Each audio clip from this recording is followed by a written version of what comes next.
She was sent to work in a hospice for old men in a poor part of Paris called Rouilly. For 4 decades, she lived a life of total service. She did the hardest jobs. She worked in the kitchen and the laundry. She cleaned the rooms of the sick. She spent her days carrying heavy buckets of water and scrubbing stone floors. She grew old and her body became tired from the labor. No one in the hospice knew she was the woman who had seen the visions. The other sisters thought she was just a very hard worker who was a bit too quiet. She lived through wars and revolutions in Paris.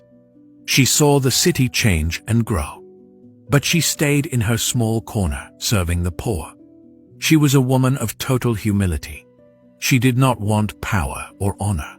She wanted to be a servant. She remained a person of the earth and a person of silence until the very end. She died on December 31st in the year 1876. She was 70 years old.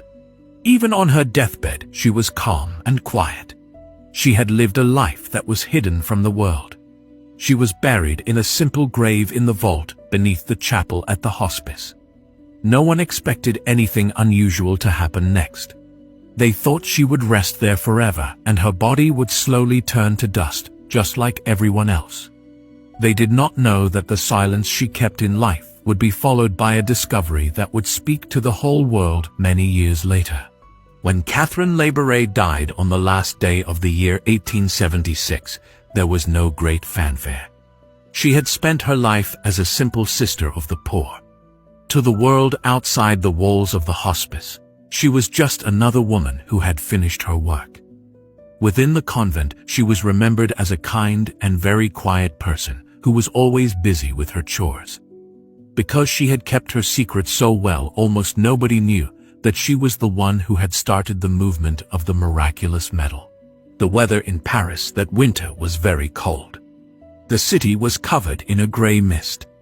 In those days, the funeral of a daughter of charity was a very humble event. There was no attempt to preserve her body for the future. We must remember that in the 19th century, the practice of embalming was not common for ordinary people. Embalming is the process where chemicals are put into the body to stop it from decaying. For a woman like Catherine, this would have been seen as unnecessary and much too expensive. She was buried exactly as she was when she passed away. The sisters prepared her body for burial with great care, but with great simplicity. They dressed her in her religious habit. This included the large white hat known as a cornet and her heavy blue gown. They placed her in a coffin. This was not just a simple wooden box. Because she was being buried in a vault, rather than in the open ground,